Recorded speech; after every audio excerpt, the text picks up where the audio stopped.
I've known my today's guest since about 4 years ago, when I was thinking hard what to do with my life.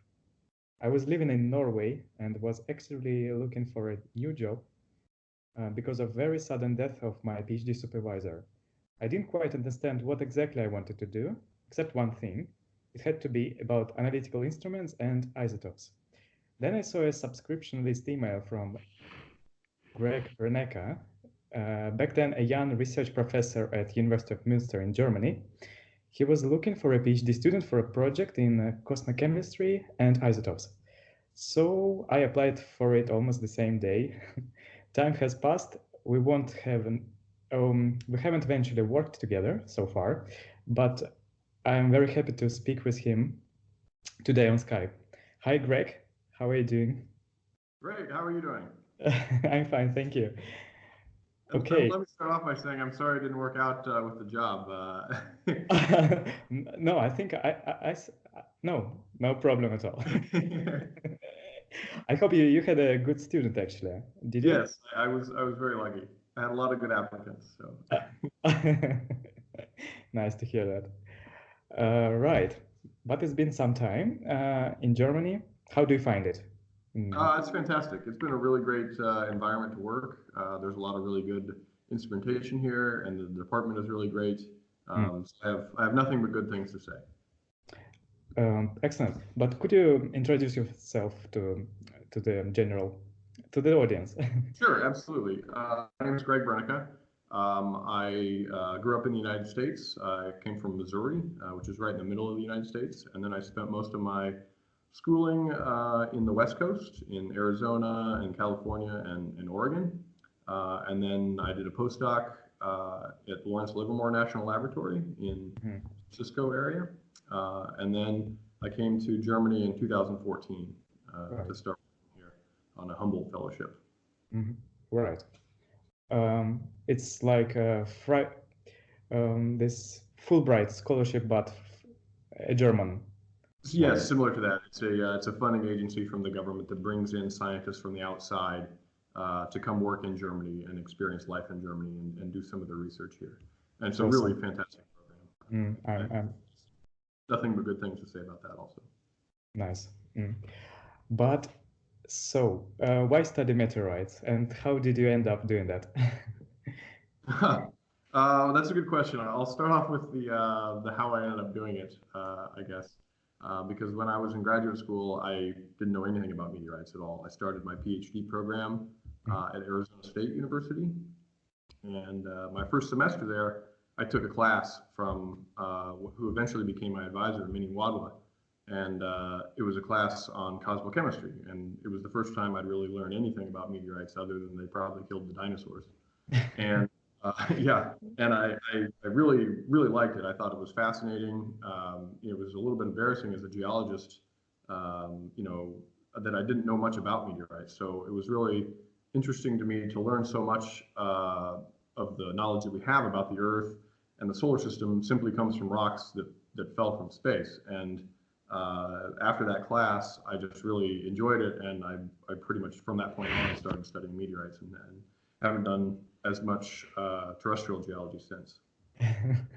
But it's very interesting. But the meteorites community also have pretty cool field trips. I mean, meteorite search. Yeah, there are a lot of interesting meteorite searches that go on. The one that most people probably have tried to get on if they're in the meteorite community is the one that goes to Antarctica every year. I think you spend a couple months riding around on snowmobiles and looking for meteorites down there. So that's a really cool field trip. I know it's very, very difficult, so I don't want to minimize it, but it sounds like a lot of fun, and I hope to get that chance at some point. But I think there's usually only 2 or 3 spots available every year, so you have to get lucky. Right. Imagine we get lucky, we get a meteorite. But what is the oldest material in the meteorite? What are the oldest particles that can be studied? So actually, The oldest things that we have in the solar system that we know formed in the solar system are something we call refractory inclusions or calcium aluminum rich inclusions. And they're called that because, as you probably guessed, they're rich in calcium and they're rich in aluminum. They actually are they're 4.567 billion years. So they're really, really old. And we can date these things, and we know that they are the oldest things that formed in the solar system. Beautiful. And are they white in color? They are. So they look pretty white. Some of them have a little kind of a pinkish color to them, depending on what elements they have in abundance. But most of them are very, very high in calcium and aluminum, which gives them kind of that whitish color. And the reason they have such high amounts of calcium and aluminum is because they formed at high temperatures, and those elements are elements that require high temperature. They form with very high temperatures. So they're what we call refractory. So that's why refractory inclusions. Right. But speaking of the chemical elements, how did we get elements heavier than iron? Because the textbooks say, you can go up to the iron in a nuclear synthesis in a star, but what happens afterward? Or how do we get those heavy elements? Yeah, so it's really interesting. In kind of within a star, in order to produce elements that are heavier than iron, you have to have an awful lot of energy, and it has to be basically a situation where you have a lot of what are called neutrons, and these are subatomic particles. And there's kind of two methods to produce elements that are heavier than iron.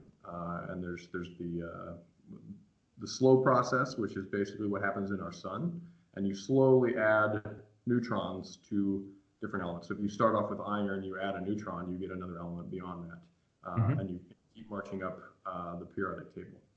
So that's one way to do it. That's what's known as the slow process, and that occurs in our own star and stars very similar to it. In very large stars, we have a different process, and that's when a supernova happens, when a star like that blows up, you have a lot of neutrons flying around, and you produce a lot of elements that way also. So there's kind of two main ways: one occurring in our star, in our sun, and stars similar, and then another way to form elements heavier than iron in very large stars that end up blowing up. So that's how you end up producing kind of the heavy elements.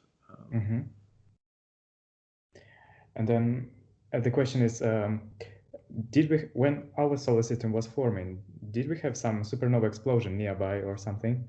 What is the current thinking about that? Well, that's a great question, and that's something that's asked at a lot of conferences that we go to. There's a lot of debate on that still. We know that some of the radioactive isotopes that we have evidence of probably came in right around the time that our solar system formed. So it was a supernova or a star similar to that. Something was happening at the very beginning of the solar system that caused these radioactive isotopes to be present. We can't say really what it was at this point. That's still a very active area of investigation. Thank you so much for the update. But what do we think? How do we imagine the first 10 million years of the history of the solar system? How would you envisage that? Well, to me, all the exciting stuff happened in the first 10 million years.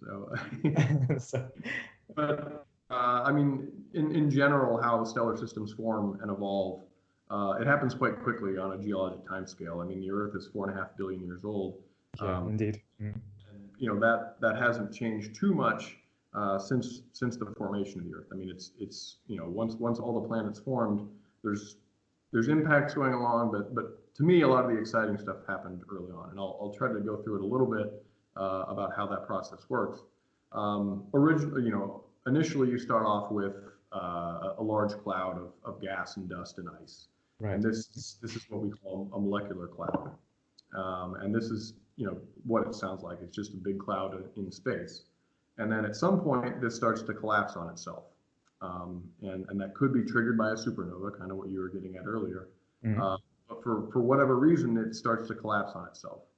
And when you have this cloud that starts to collapse, it happens very quickly, and you end up forming a central mass, which becomes the sun for our stellar system. Which is about 99 point something%, right, of the whole mass of the system. Like 2 of all the mass in our solar system is in the sun. So it controls almost everything. It's huge compared to everything else. And so it gobbled up most of the stuff, and it forms a spinning disk. And with this spinning disk, you end up forming the planets after that. So that's how we ended up kind of forming. Jupiter formed very early, and it contains, I think, something like 90% of the rest of the mass of the solar system is in Jupiter. So those are the 2 big players. The sun by far the biggest, and then Jupiter is second, and the rest of the planets are just kind of leftovers. It's a beautiful system, but then you mentioned in our private conversation that Jupiter was, we believe that Jupiter was moving a little bit, changing the location. So to speak. So kind of as these events are happening, where you've got different planets forming in different regions of the solar system, you have this gravitational dance that goes on, and the sun's still accreting mass, it's still growing, Jupiter's still growing, and you end up with this gravitational dance, and as Jupiter's growing, it can migrate a little bit, either in or out. So that's one of the really interesting things right now that people are working on, is that how Jupiter moved and what implications that had for the rest of the solar system when Jupiter was forming and moving. So what we think now is probably Jupiter formed and it drifted inward toward the sun, and it caused a lot of kind of deflections of different planetary bodies and asteroids running into each other, and then it moved outward also after that, because you have Saturn starting.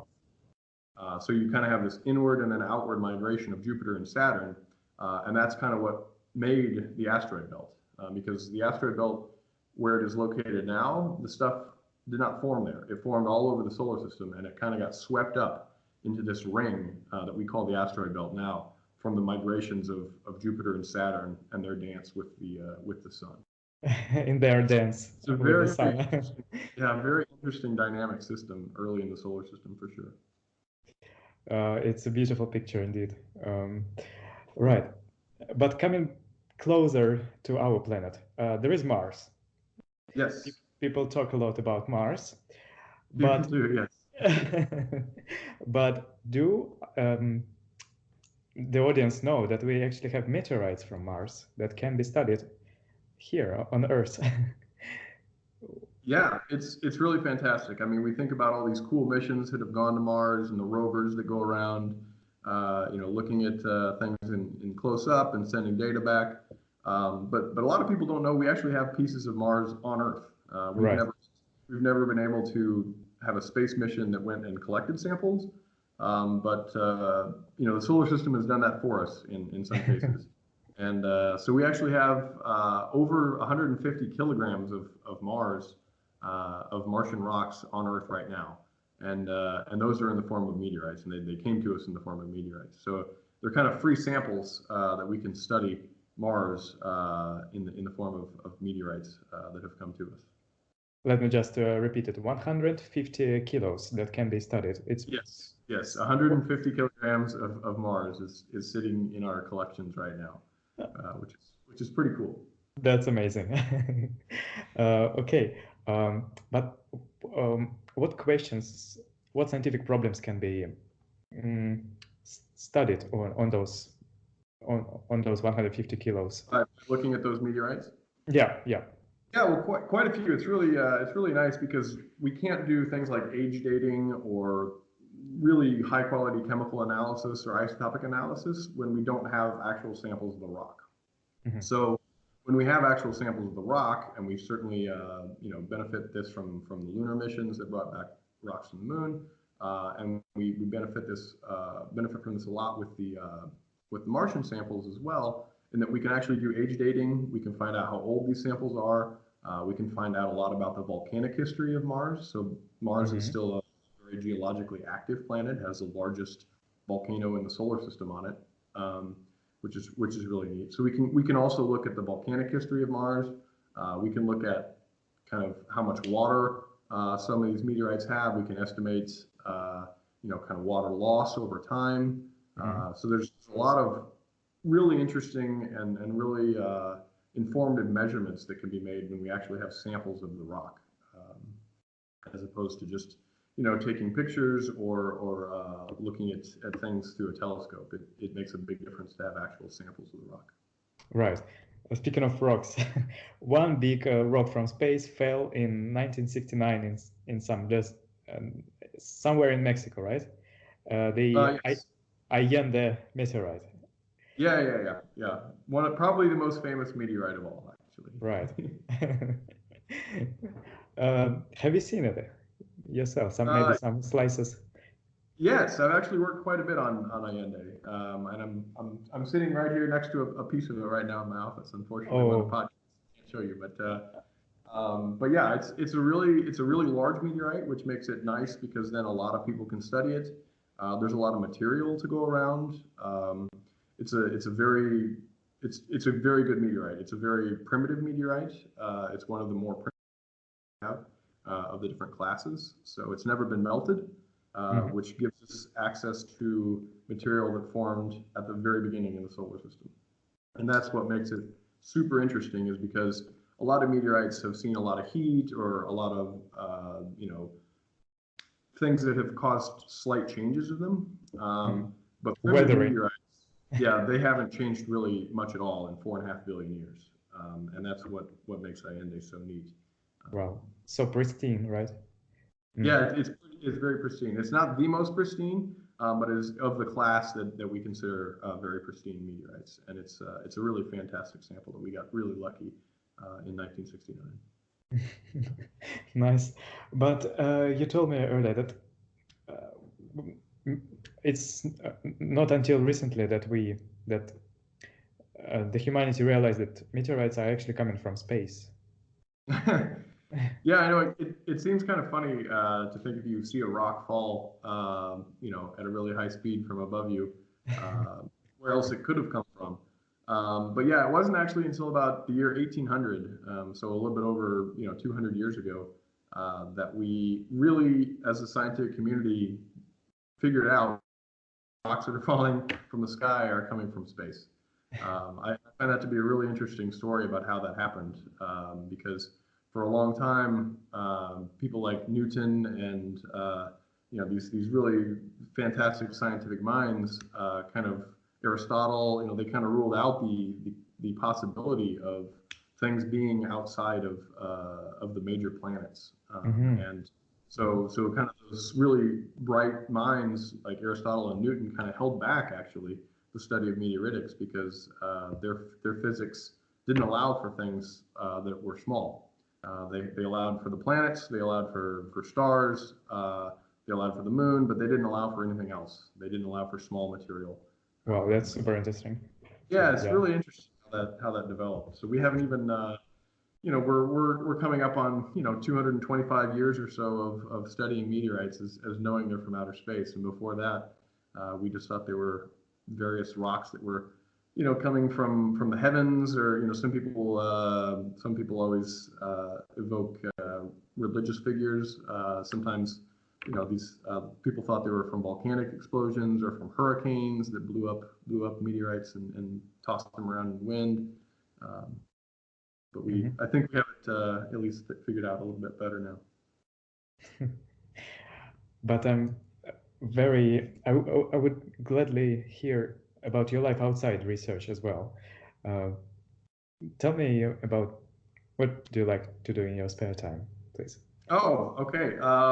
Yeah, I mean, I guess probably one of my favorite things to do is travel, which is one of the main reasons that I wanted to move out of the United States for a while and live in Europe. I've been very fortunate. My wife and I have been able to travel around quite a bit. Before we moved to Europe, and then especially after we moved to Europe. So we really enjoy seeing a lot of different cultures and experiencing different climates and and doing what you do when you travel, eating new foods. I find that to be a very fun and stimulating thing to do. So certainly I enjoy that. I guess I also really like sports. I really love playing sports. I have always been, I grew up with an older brother, so he and I were very competitive. And that probably is what drives me so well in sports, that I always enjoy competing. So basketball, tennis, soccer, doesn't really matter. I just enjoy playing. So that's another thing I really like to do. Cool. What about American football, which is not Yeah, popular I in enjoy. Europe? I think it has its problems, but it's still a fun sport to watch. I certainly enjoy it. I wouldn't say it's my favorite sport in the world, but I do enjoy it. Cool.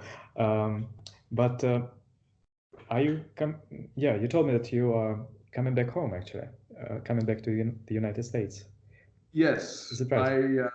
I will be, my fellowship is ending here in Germany in the end of November.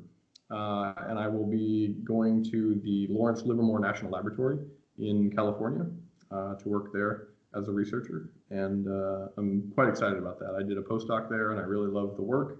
And the community there is really great, and my coworkers are great. So I'm very much excited to go back and work with them on a more permanent basis. Right, and it's California, right? It is. So yeah, good sunshine, good wine, good weather all the time. So I'm not going to complain. Well, thank you so much, Greg, for this little talk, and I wish you all the best. Yes, thank you very much. I very much enjoyed this. Take care. Thanks. All right. Bye-bye.